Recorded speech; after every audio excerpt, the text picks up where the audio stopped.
हे दोस्तों, विन अकादमी में स्वागत है। और आज से हम लोग एक नया लेक्चर सीरीज जो कि आईआर करंट अफेयर से रिलेटेड होगा वो शुरू करने जा रहे हैं।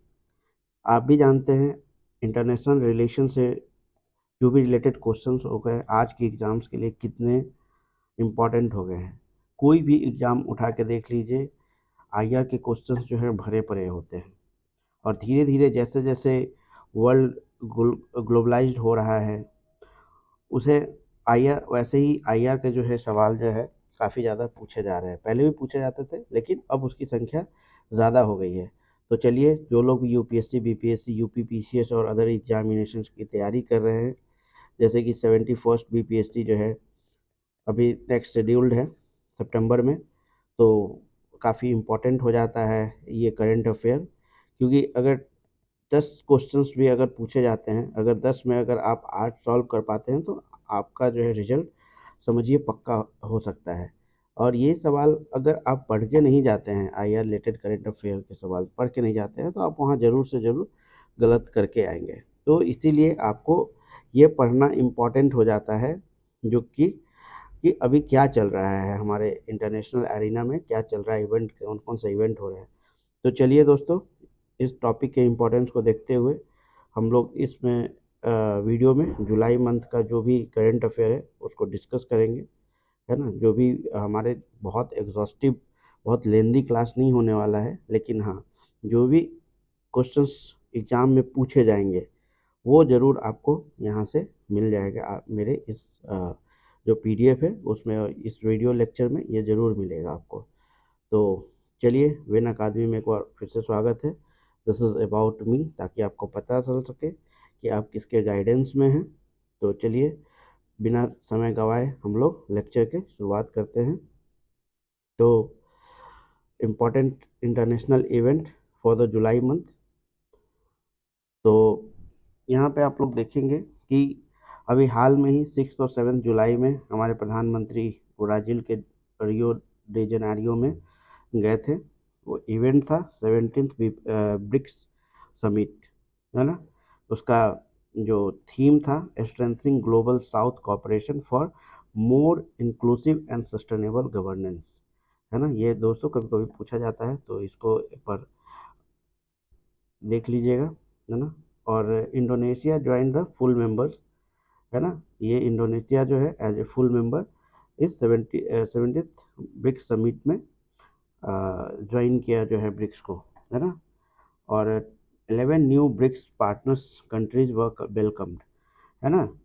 तो 11 नए जो है पार्टनर कंट्री को भी इनवाइट किया गया था, है ना। Initiative was launched on the climate finance, AI governance and health equity. चलिए, तो एक और क्वेश्चन है, अभी तक ब्रिक्स में कितने मेंबर्स हो चुके हैं। ये कमेंट में आप लोग जो है इसका जवाब देंगे। और अगर आपको दिक्कत होती है तो फिर हम लोग नेक्स्ट वीडियो सीरीज में, जो वीडियो लेक्चर में, हम इस क्वेश्चन का जवाब देंगे कि आखिर अभी प्रेजेंट में टोटल ब्रिक्स के कितने मेंबर हो चुके हैं, है ना। ठीक है, नेक्स्ट। तो India will be the BRICS president in 2026, यानी कि ब्राज़ील के बाद अब इंडिया इसका चेयरमैनशिप जो है करेगा 2026 में। नेक्स्ट, चलिए, India UK comprehensive economic and trade agreement, CETA, जो एक तरीके का एफटीए है, फ्री ट्रेड एग्रीमेंट, जो कि बहुत दिनों से पेंडिंग था। लोग कैश लगा रहे थे कि आज साइन होगा, कल साइन होगा, लेकिन फाइनली जुलाई 2025 में ये comprehensive economic and trade agreement India और यूके के बीच में, ब्रिटेन के बीच में जो है ये साइन हो चुका है ना। एम क्या है इसका, boost trade by reducing tariffs on the most products, है ना। जो प्रोडक्ट्स को कम करके, प्रोडक्ट्स पे जो टैरिफ है उसको कम करके इंडिया के ट्रेड को बूस्ट करना है ना। This aligns with the India UK road map 2030, है ना। इंडिया और यूके ने 2030 का रोड मैप बनाया था, उसके बेस पे ही जो है ये comprehensive economic and trade agreement जो है वो साइन हुआ है। तो ये काफ़ी वीवीआई हो जाता है ना आपके लिए। ये आपको हो सके कि 100% पूछा जाएगा, जो भी आने वाले एग्जाम में आप ये क्वेश्चन देखेंगे ही देखेंगे। चलिए नेक्स्ट हम लोग देखते हैं, फ्रांस रिकॉग्नाइज पैलेस्टीनियन स्टेटहुड, है ना। France become the first G7 country to do so, है ना। पैलेस्टीन और इजराइल का आप देख ही रहे हैं कि कैसे जो है दोनों में वॉर चल रहा है, लेकिन फर्स्ट G7 कंट्री है फ्रांस जो कि इसके स्टेटहुड को स्वीकार किया है, रिकॉग्नाइज किया है। तो नेक्स्ट हम लोग देखते हैं, the European Union finance ministers have adopted Bulgaria's adaptation to of the euro currency, है ना।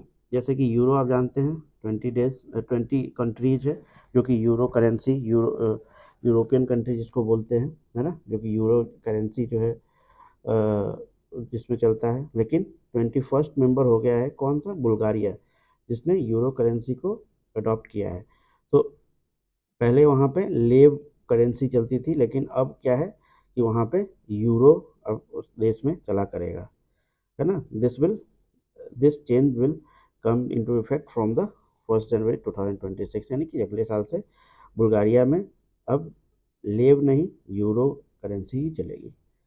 Next, prime minister Narendra Modi visited 5 countries from 2 to 9 जुलाई। जब ये गए थे ब्राज़ील, रियो ड जेनेरियो, जो 70th जो ब्रिक्स समिट है, तो वहाँ से ही इन्होंने Ghana, Trinidad and Tobago, Argentina, Brazil and Namibia का दौरा किया। तो चलिए कहाँ का दौरा किया उसके कुछ मेन पॉइंट्स जो है हम लोग देख लेते हैं। जैसे घाना गए तो वहाँ पे वहाँ के पार्लियामेंट को इन्होंने एड्रेस किया। फिर वहाँ का जो है हाईएस्ट सिविलियन ऑनर जो है the officers of the order of the star of गाना, है ना, ये उनको मिला, the officer of the order of the star of घाना। तो ये इनको अवार्ड से सम्मानित किया गया। चलिए मोदी जी को हर एक देश जो है अपने हाईएस्ट सिविलियन अवार्ड से जो है नवाज रहे हैं, तो अच्छी बात है। इससे हमारे देश का भी जो है प्रेस्टीज जो है आगे बढ़ता है। ठीक है, तो याद रखना है, the officer of the order of the star of the खाना, ये कहाँ से है, ये गाना से रिलेटेड है ना। गाना तो इसमें है ही। नेक्स्ट, ये जैसे अब ट्रिनिडैड ट्रिनाड और टोबैगो जो है जब गए थे, तो उसमें 6 एग्रीमेंट टोटल साइन हुए थे। कभी कभी ये कितने एग्रीमेंट साइन हुए थे ये भी क्वेश्चन पूछ दिया जाता है, तो आपको याद रखना है ना। ट्रिनाड से जो है कितने 6 एग्रीमेंट साइन हुए थे, infrastructure, pharmaceuticals and cultural corporation से लेकर। इन 2025 ट्रिनाड and Tobago will celebrate 180th anniversary of the arrival of the Indian worker here, यानी कि 180 साल हो गए जब यहाँ पे कुछ इंडियन वर्कर वहाँ पे गए थे, वहाँ की स्थिति को अच्छी करने के लिए, वहाँ कुछ काम करने के लिए। Prime minister Narendra Modi address the parliament of the Trinidad and Tobago and was honored with the highest civilian honor of the country, वहाँ भी उनको हाईएस्ट सिविलियन ऑनर से सम्मानित किया गया। तो Trinidad and Tobago has become the eighth country in the world and the first in the Caribbean country, ठीक है, कैरेबियन कंट्री टू अडॉप्ट वीम यूपीआई। याद रखना है, वीम यूपीआई अब यहाँ पे भी चलेगा, ठीक है। तो ये वाला वीवीआई क्वेश्चन हो जाता है, तो इसको याद रखना है, ठीक है। अर्जेंटीना में देखो आप, इतने साल हो गए, लेकिन first bilateral visit by any Indian prime minister to Argentina में पहली बार जो है कोई प्रधानमंत्री बायलैटरल के लिए गए हैं, बेटा। तो सोचिए, देश आज़ाद हुए इतने साल हो गए और पहली बार जा रहे लोग, है ना। खैर, अभी वो इंगेजमेंट जो है बढ़ रहा है हमारा साउथ अमेरिकन कंट्री से, तो उस पहल में हम लोग इसको एक महत्वपूर्ण कड़ी मान सकते हैं। India and Argentina considered expanding the India Mercosur trade agreement, है ना। तो इंडिया मर्कोरिस ट्रेड एग्रीमेंट जो है ये एक्सपेंड करेंगे। तो अब मर्कोरिस क्या है, ठीक है। तो Mercosur trading bloc in South America comprising Brazil, Argentina, Uruguay and Paraguay. तो इन चारों कंट्री से मिल के ये 1991 में फॉर्म हुआ था, एक ट्रेडिंग ब्लॉक है ना। तो उस ब्लॉक के साथ जो है, जैसे इंडिया जो है इंगेज करेगा, मोर ट्रेड जो है उसके साथ करना चाहेगा। तो ये सारी कंट्री जो है उसके पार्टनर कंट्री है। Prime minister Narendra Modi was awarded key to the city, ये याद रखना है, key to the city in Buenos the capital of Argentina. ये कभी कभी पूछा जाता है, कैपिटल ऑफ अर्जेंटीना ही पूछ देगा। और वहाँ पे किस अवार्ड से नवाजा गया इनको, कौन सा अवार्ड दिया गया, की टू द सिटी, है ना, ये याद रखना है, की टू द सिटी और कैपिटल ऑफ अर्जेंटीना, ये इसमें ये इम्पोर्टेंट है ना।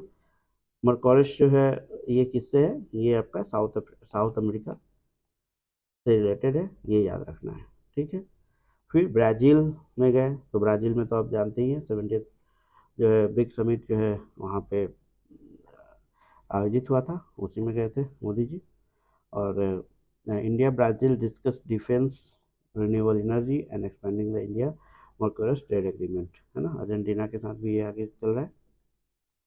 नामीबिया में भी जो है हाईएस्ट सिविलियन ऑनर जो है प्रधानमंत्री को दिया गया। तो इस तरीके से 5 देशों का जो यात्रा था इनका कंप्लीट हो गया, ठीक। Colombia and Uzbekistan will officially join the new development bank, चलिए, इन जुलाई 2025, यानी कोलंबिया और उज्बेकिस्तान जो है अब न्यू डेवलपमेंट बैंक के पार्ट होंगे। और अब टोटल नंबर ऑफ मेंबर्स जो है 11 हो गए हैं न्यू डेवलपमेंट बैंक को। न्यू डेवलपमेंट बैंक है क्या, जो ब्रिक्स का जो बैंक है ना, उसी को ब्रिक्स कंट्री ने मिलाकर अपना एक नया बैंक बनाया है ना, जो कि जो पार्टनर्स कंट्री का हेल्प करेगा, तो उसको न्यू डेवलपमेंट बैंक करते हैं। उसका हेडक्वार्टर क्या है, शंघाई चाइना, तो ये भी इम्पोर्टेंट हो जाता है। तो आप ये देखेंगे कि न्यू डेवलपमेंट बैंक हेडक्वार्टर कहाँ है, तो शंघाई चाइना में। Russia became the first country to officially recognize the Taliban government in Afghanistan. आपको मालूम है कि हाल फिलहाल जो है अफगानिस्तान में तालिबान गवर्नमेंट आया था, है ना। तो रशिया जो है वो फर्स्ट कंट्री बन गया है जो कि तालिबान गवर्नमेंट को रिकॉग्नाइज किया है in this July month, July 2025। Pakistan resumed the presidency of the United Nations Security Council on 1st of July 2025 for 1 month, है ना।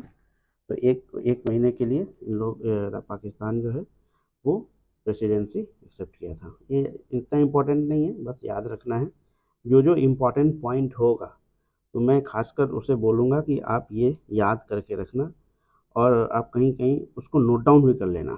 ऐसे ये तो आपको पीडीएफ मिलेगा ही मिलेगा हमारे टेलीग्राम पे या व्हाट्सएप ग्रुप पे या फेसबुक चैनल पे, लेकिन उसके साथ साथ आप जो भी इम्पोर्टेंट पॉइंट जैसे की टू द सिटी, है ना, ये वाला पार्ट है।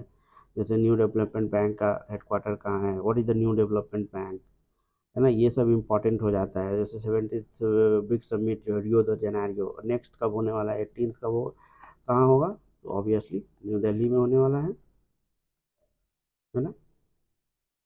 तो जो जो इम्पोर्टेंट चीज़ें हैं वो आप कहीं नोट करके रखिए, और बाकी तो एग्जॉस्टिवली क्वेश्चंस तो कहीं से भी पूछे जा सकते हैं, तो थोड़ा बहुत आपको एक्स्ट्रा पढ़ना पड़ता है, लेकिन इम्पोर्टेंट पॉइंट को आपको 2-3 बार पढ़ना पड़ेगा, जो कि इसमें से मुश्किल से 10-20 जैसे मैं डिस्कस कर रहा हूँ, तो 7 से 8 उसके वेरी वेरी इंपॉर्टेंट होंगे आपके, है ना, लेकिन पढ़ना आपको सब है।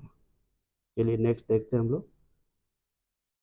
तो US parliament tax and expenditure bill, US parliament ने क्या किया, उसके सीनेट ने जो है 4 जुलाई को पास किया है, जो कि बहुत ये बिल क्लस्टर ऑफ बिल है ना, जिसमें taxes, health care, energy, defence, immigration आदि को मिला के एक ऐसी पॉलिसी बनाई गई है ना, जिससे कि टैक्स एंड एक्सपेंडिचर को बैलेंस किया जा सके। तो उस बिल का नाम क्या है, OBBA, one big beautiful bill, यानी कि सारे बिल को जो है एक बिल में समाहित करने की कोशिश की गई है ना। इसका नाम दिया गया one big beautiful bill act. जैसे ये वे भी आई हो गया है ना, अब ये पूछ देगा किसी भी एग्जाम में, OBBA क्या है ना, ये किससे रिलेटेड है, अब इसका फुल फॉर्म भी पूछ सकता है ना। तो क्या है कि ये जितने सारे जो एक्सपेंडिचर टैक्सेस वाले जो बिल है उसको एक बिल में समाहित करने की कोशिश की गई है, ठीक है। तो उसको बोलते हैं one big beautiful bill act. जो कि सीनेट ने 4 जुलाई 2025 को पास कर दिया। चलिए, ये भी वीबीआई हो जाता है आपका। और नेक्स्ट भी वेरी वेरी इंपॉर्टेंट, ये तो बीपीएससी में जो है पूछा जाएगा, है ना। तो America's famous businessman Elon Musk has started the new political party named America Party, not American Party. This is the America Party. अगर मानिए कि अब उसमें ऑप्शंस दे दे कि न्यू पार्टी का क्या नाम है, जैसे Tesla, x party, American party और अमेरिका पार्टी। अब बताइए कि जिन्होंने पढ़ा ही नहीं है वो इन चारों में से उनको लगेगा कि सारा क्वेश्चन है, क्योंकि टेस्ला उनकी जो है कंपनी है, एक्स उनका जो है जो सोशल नेटवर्किंग साइट है, अमेरिका पार्टी अमेरिकन पार्टी, दोनों में कन्फ्यूजन है। तो ये वीवीआई हो जाता है और आपको अक्षर से इसको याद रखना है, this is the America party not American party, है ना। तो चलिए, ये दोनों तो वीवीआई हो जाता है क्योंकि यूएस रिलेटेड क्वेश्चन हमेशा पूछे जाते हैं। और आजकल टैरिफ के मामले में जो है यूएस जो है ऐसे भी छाया हुआ है, तो यूएस से रिलेटेड जो है जरूर क्वेश्चंस को रहेगा ही रहेगा आपके पेपर में। चलिए, to promote the export of Indian mangoes, Indian mango mania 2025 organize in Abu Dhabi. ये सिंपल, ये लाइन आप याद रखिए, ठीक है। एपेडा के द्वारा जो है ऑर्गेनाइज किया गया था। अगर थोड़ा कॉम्प्लेक्स बनाना होगा क्वेश्चन तो ये पूछ सकता है किसके द्वारा ऑर्गेनाइज किया गया था, ठीक है। लेकिन अगर क्वेश्चन को सीधा रखना है तो ये सीधा क्वेश्चन इतना पूछा जाए कहाँ ऑर्गेनाइज हुआ, तो अबू धाबी, इसको याद रखना है, ठीक है। India hosted the first Asian India cruise dialogue, है ना, cruise dialogue on the 1 July 2025, है ना। ये कहाँ पे, चेन्नई में हुआ है, ये याद रखना। क्रूज डायलॉग जो है, क्रूज तो समझते ही है ना, एक बड़ा सा जहाज होता है जिसपे कि रहने खाने होटल्स वगैरह सब रहता है। तो उससे क्या है ना, इंटरटेनमेंट, कनेक्टिविटी, लॉजिस्टिक्स वगैरह जो है जैसे सुविधा मिलती है। लोग अक्सर जो है क्रूज पे अपना हॉलीडे सेलिब्रेट करने जाते हैं, है ना, हॉलीडे मनाने जाते हैं वहाँ पे। तो चलिए, कहाँ पे हुआ था, चेन्नई में, ये याद रखना है। ये भी वेरी वेरी इंपॉर्टेंट, यूपीएससी का तो फेवरेट होने वाला है, 3/35 इनिशिएटिव। ऐसे सारे में पूछ सकता है, जैसे आजकल तो थोड़ा डीप में जाने लगा है आईआर के क्वेश्चंस में, जो भी एग्जाम हो रहे हैं। तो आप भी इस पर देखें, 3/35 वर्ल्ड हेल्थ ऑर्गेनाइजेशन के द्वारा जो इनिशिएटिव चलाया गया है। तो इसका एम क्या है ना। ये क्या है ना, टोबैको, अल्कोहल और शुगरी बिवरेज, आप जानते हैं ये सब जो है क्या है, सब लोग हार्मफुल जो है प्रोडक्ट है, ठीक है। तो क्या है इसका इनिशिएटिव, क्या है कि एटलीस्ट 50% बाई 2035 तक, 2035 तक हेल्थ टैक्स के नाम पे इन पे 50% जो है टैक्स इम्पोज कर दिया जाए। जो टैक्स अभी 18% हो रहा होगा उसको बढ़ा के किसी तरीके से 50% इन 3 प्रोडक्ट्स पे आपको करना है, 3 प्रोडक्ट बाय 35, है ना, यानी कि 2023 तक, 2035 तक आपको इन तीनों प्रोडक्ट पे जो है वो 50% आपका टैरिफ होना चाहिए, ताकि लोग उसका कम यूज़ करें, है ना। और अपना जो हार्ड अर्न मनी है उसको जो है आप गलत जगह पे नहीं नहीं वेस्ट करें ना। चलिए next, India is the fourth most equal country, है ना। गिनी कोफिशिएंट जानते हैं, इक्वालिटी को जो है ये दर्शाता है। तो मोस्ट इक्वल कंट्री जो है वो हो गया है, इसके अनुसार जो है वर्ल्ड बैंक का जो है एक रिपोर्ट है ना, एक ब्रीफ वर्ल्ड बैंक ने निकाला है, spring 2025 property and equity brief के अनुसार फोर्थ जो है equal country, most equal country है ना, इंडिया। चलिए, इसको भी याद रखना है, उतना वीवीआई तो नहीं है लेकिन हाँ इम्पोर्टेंट है ये भी। नेक्स्ट हम लोग देखते हैं, further strengthening educational and cultural cooperation between India and Sri Lanka, the Colombo based general sir John Kotelawala defence university has launch new Hindi language learning programme. Hindi language learning programme देख लीजिएगा, ये अगर ये पूछा इतना बड़ा सवाल और इन विच लैंग्वेज पूछ दिया, अब वो लगेगा संस्कृत, ठीक है, लोगों को लगेगा वाह सही है। उसके बाद वो लेगा तमिल, वाह ये भी लगेगा सही है। उसी में हिंदी दे देगा, है ना, और उसी में तेलुगु या फिर जो है मलयालम दे देगा। तो आप कंफ्यूज हो जाएंगे, और संस्कृत और हिंदी में तो जो है कन्फ्यूजन है ही आपका, और तमिल तो ये तीनों तो एकदम ही जो है क्लोज, लगेगा ही नहीं कि क्या हम लोग आंसर दें। तो याद रखना है Hindi, Hindi language learning program in collaboration with the Swami Vivekananda cultural centre, यानी कि इसके साथ कोलैबोरेट करके ये क्या कर रहा है, हिंदी लर्निंग प्रोग्राम जो है, यानी कि श्रीलंका में भी अब हिंदी पढ़ाया जाएगा बच्चों को। ठीक है, जैसे कि हम लोग यहाँ फ्रेंच पढ़ते हैं, जापानीज़ पढ़ते हैं, जर्मन पढ़ते हैं, तो अब वहाँ श्रीलंका में भी जो है क्या पढ़ाया जाएगा, हिंदी पढ़ाया जाएगा। इससे क्या है कि हिंदी का जो है क्या, इंटरनेशनलाइजेशन हो रहा है, लैंग्वेज जो है वो धीरे धीरे इंडिया में तो है ही, लेकिन बाहर भी हम लोग को पढ़ने को मिलेगा, देखने को मिलेगा। तो नेक्स्ट चलते हैं। Thailand constitutional court has suspended prime minister Shinawatra, है ना, Shinawatra, Shinawatra from the office, यानी कि ये प्राइम मिनिस्टर होंगे, उनको ऑफिस से जो है वो हटा दिया गया है।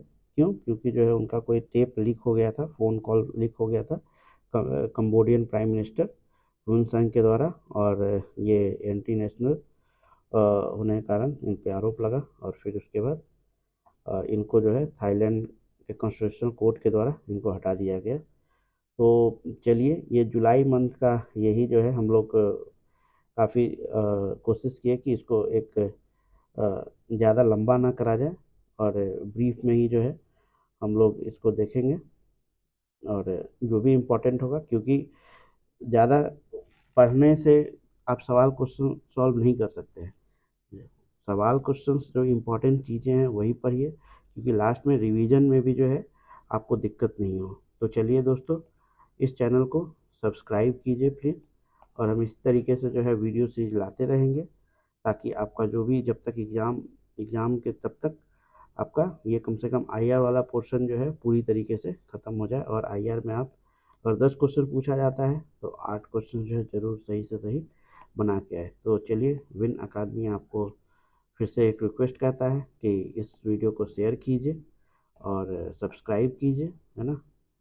चलिए, तो थैंक यू वेरी मच।